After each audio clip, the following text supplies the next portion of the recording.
देशभरातच नव्हे तर जगभरात लाडक्या गणरायाचं आगमन झालंय आणि अनेक गणेश मंडळ विविध देखावे सादर करत आहेत। मी सध्या हिंगोलीच्या श्रीराम बाल गणेश मंडळ या सर्वात जुन्या मंडळाच्या या गणेशोत्सवाच्या मंडळामध्ये आहे आणि आपण बघतोय की या मंडळाने जे आहे ते ऋषी मुनींच्या वेशामधली तपस्वीच्या वेशामधली श्री गणेशाची ही मूर्ती स्थापन केली आहे। आणि पाठीमागच्या बाजूला जर बघितलं आपण तर मोठमोठ्या वृक्षांची, डोंगरांची, दऱ्या खोऱ्यांची जी आहे ती प्रतिकृती साकारली आहे। 1957 साली श्रीराम बाल गणेश मंडळ या मंडळाची स्थापना करण्यात आली आणि हिंगोलीतील जुन्या मंडळांपैकी एक मंडळ आहे आणि केवळ आकर्षक मूर्त्या, आकर्षक देखावेच नव्हे तर अनेक सामाजिक उपक्रम राबवणारं मंडळ म्हणून या मंडळाची जिल्हाभरात ख्याती आहे। यंदा या मंडळानं बेटी बचाओ बेटी पढाओ हा एक उपक्रम, संदेश देणारा उपक्रम साकारला आहे आणि ही जी पूर्ण सजावट जी आहे आपण वरच्या बाजूला बघू शकतो की या ठिकाणी एखाद्या गुफेमध्ये आल्यासारखं चित्र आहे, एखाद्या मोठ्या गुहेमध्ये आल्यासारखं चित्र आहे। हे जे बघतोय आपण ही मोठमोठ्या वेली ज्या प्रकारे एखाद्या गुहेमध्ये वेली असतात तशा प्रकारचं दृश्य जे आहे ते दृश्य साकारलंय आणि हे कोणी दूरवरचे कोणी कारागीर हे सर्व साकारायला आले नाहीत तर याच मंडळाच्या कार्यकर्त्या ह्या सगळ्या ह्या शालेय महाविद्यालयीन मुली आहेत आणि या मुलींनी हे सगळं जे आहे ते या गणेशाचं पूर्ण सजावट साकारली आहे। आपल्यासोबत या मुली आहेत। ताई, तुझं नाव काय आणि मला सांग हे सगळं तुम्ही कसं काय साकारलं? माझं नाव साक्षी शंकर अग्रवाल आहे। हे मंडळ आमचं श्रीराम बाल गणेश मंडळ याची स्थापना 1957 ला झालेली आहे।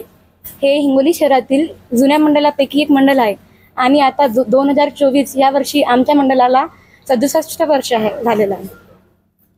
ही जी सजावट आहे या दगडांची प्रतिकृती आहे, डोंगरांची, कशामधून साकारलं ते कुणी दिली आयडिया तुम्हाला? ही आयडिया मला सागर भैया आणि मंडळांच्या सर्व सदस्यांनी दिलेली आहे। आमच्या मंडळात दरवर्षी विविध कार्यक्रम, सामाजिक कार्यक्रम घेण्यात येते। त्यामध्ये नेत्र तपासणी, दंत तपासणी, आरोग्य शिबिर, रक्तदान शिबिर हे 10 दिवस चालले जातात आणि आयोजित केले जातात। यामध्ये सगळ्यांचाच सोबत आहे। नक्कीच आपण बघतोय या मंडळाचे पुरुष स्वयंसेवक सुद्धा आपल्या सोबत आहेत। दादा, कधीपासून या मंडळाचं काम सुरू आहे? जुनं मंडळ आहे हे आणि यंदा काय नवीन उपक्रम आहे तुमचा? दरवेळेस आम्ही काही ना काहीतरी उपकरण ठेवतोय। यावेळेस आम्ही बेटी बचाओ, लव जिहाद यासारखे जे सामाजिक उपक्रम आहेत त्यात जागरूकता व्हावं मुलींची, या संदर्भात आमचा या वर्षीचा थीम आहे। यंदा आणखी कुठले सामाजिक उपक्रम आहेत आपण राबवणार आहात आणखी, कारण गणेशोत्सवाचे दिवस बाकी आहेत? आता आम्ही जसं की दरवर्षी मंडळाच्या वतीने विविध प्रकारचे सांस्कृतिक आणि सामाजिक कार्य आम्ही आयोजित करतो। येत्या रविवारी मंडळाचे एक जुने सदस्य स्नेहल दोडल आहेत, त्यांच्या स्मृतीमध्ये आम्ही रक्तदान शिबिर, तसेच स्वर्गीय प्रेमकुमारजी काबरा यांच्या स्मृतीमध्ये दंत तपासणी शिबिर, कॅल्शियम तपासणी शिबिर असे विविध प्रकारचे शिबिर आम्ही घेतो। आणि शेवटच्या दिवशी आम्ही शेगाव शिर्डीप्रमाणे एक भव्यदिव्य महाप्रसादाचं आयोजन करतो मंडळाच्या वतीने। आणि विशेष बाब म्हणजे सदरील मंडळ हे आम्ही बाहेर कुठेही वर्गणी वगैरे जमा करत नाही। हे मंडळाचे जे आमचे हे मोंढ्यातील घर आहेत, मोंढ्यातील जे दुकान आहेत, हे प्रिमायसेसमध्येच हा गणपतीचा पूर्ण खर्च राहतो आणि मंडळाचे सदस्यच पूर्ण खर्च करतात। बाहेर कोणतीही वर्गणी आम्ही गोळा करत नाही। ही या मंडळाची विशेष बाब। नक्कीच आपण बघतो की हा सगळा सेटअप उभा करण्यामागे आणखी एक तरुण आहे, या मंडळाचा हा कार्यकर्ता आहे। मित्रा, मला सांग हे सगळं कसं सुचलं तुम्हाला? याच्यात काय काय साहित्य वापरले तुम्ही? मी भरपूर काही वस्तू वापरलेले, जसं काही की आपण तुम्ही बघतायत आर्टिफिशियल मध्ये आपले जे ट्रीज मध्ये केलेले हे ओरिजिनल जटा आहेत।